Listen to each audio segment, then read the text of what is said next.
Hello everybody, for those who find my video without going through my website, let me introduce myself. My name is Gilles Urtubise, and my name as a self-taught and multidisciplinary scientist and inventor is Gilles Urtubise, and I am the owner and the founder of the first human multi-intelligence.com. So the title of this video is how our galaxy, the Milky Way, was born and how it has evolved so far. Part 12 then. And this video is the continuation of the part 11 and the video before, which is the part 11 then.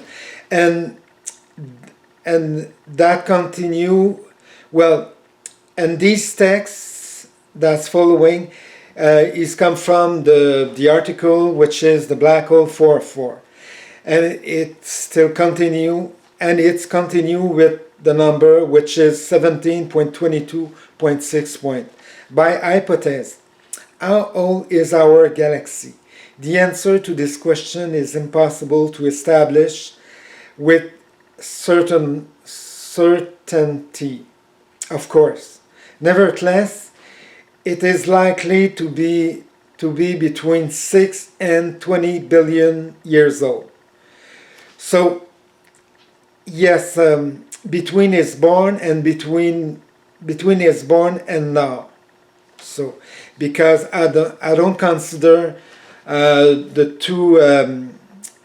times then the two galaxy before they joined to produce the birth of the galaxy of the Milky Way. Then, so I don't count of them because then they should be much more older. So then, so I just repeat again, it is likely to be between 6 and 20 billion years old for the following reason. Paragraph 17.22.6.1.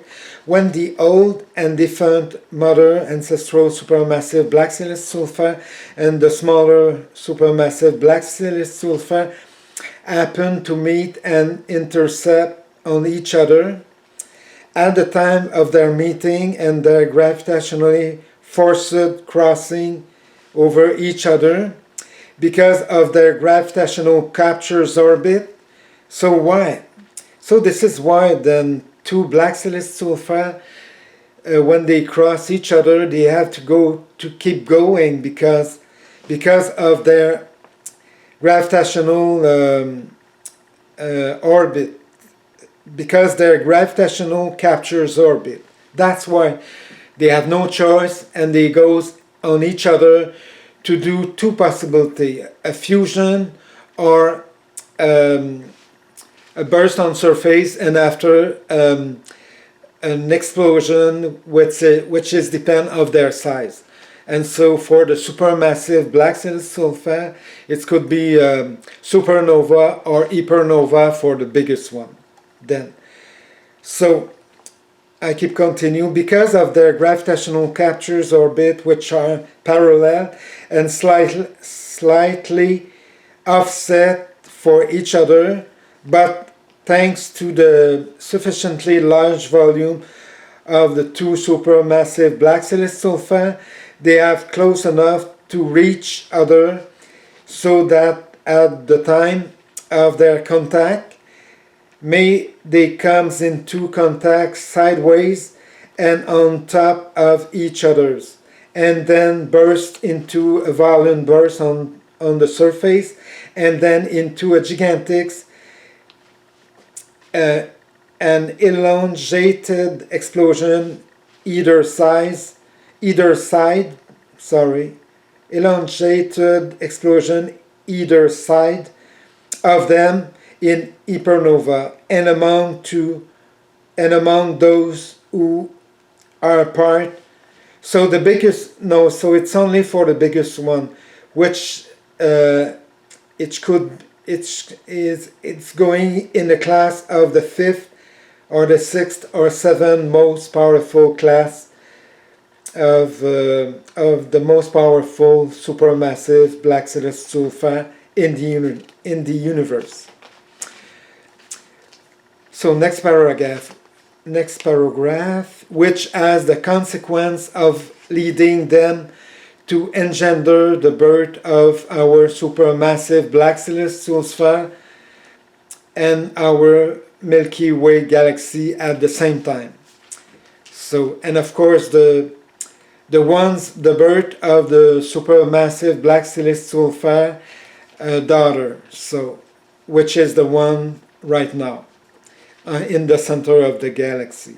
So, and when the old and defunct mother ancestral supermassive black celestial sphere and the other lower volume of the supermassive black celestial sphere begin to erupt in a violent burst on the surface and then in a gigantic and elongated explosion either side of them in hypernova, they happen to produce a thick and elongated first jet of material up to 100,000 light years away on either side of the center.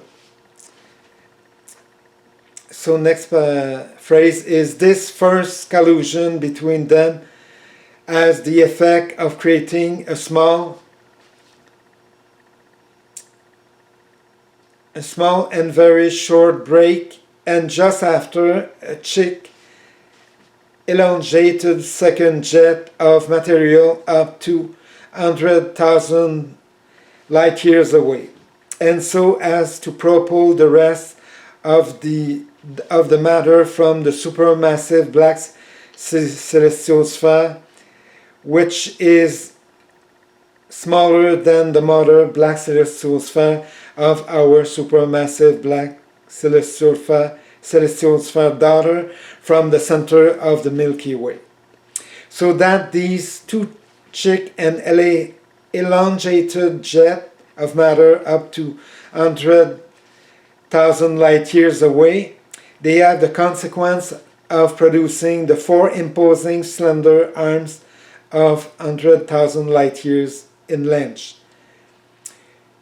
Two of each extend to the left and to the left end, and the other two to the right end of the central buried part of the galaxy. The top two long arms are found to be with the top of the buried central part, and the two bottom long arms are found to be with the bottom of the buried middle part of the Milky Way.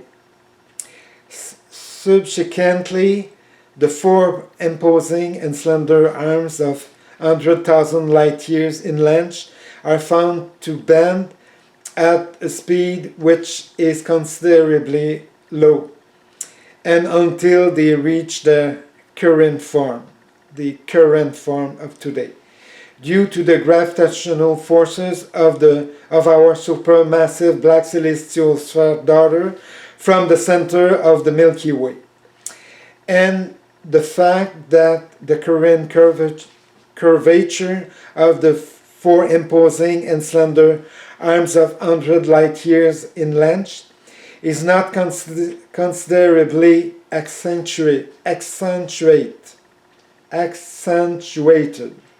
in such a way as to completely eliminate their shape, as is the case for galaxies that are much older, and which may be the case for the Andromeda galaxy, for example. This has the consequence for our galaxy, the Milky Way, and by hypothesis, and an age which is relatively young for a galaxy and which is between 6 and 20 million years old, between the time then she born and now. So, will the average age of galaxy must be between 150 500 billion years, and some of them may be up to 1 trillion years for the oldest galaxy in the universe. And yeah, so that's fine for this video. So and I keep continue in another video. So thank you and have a nice day.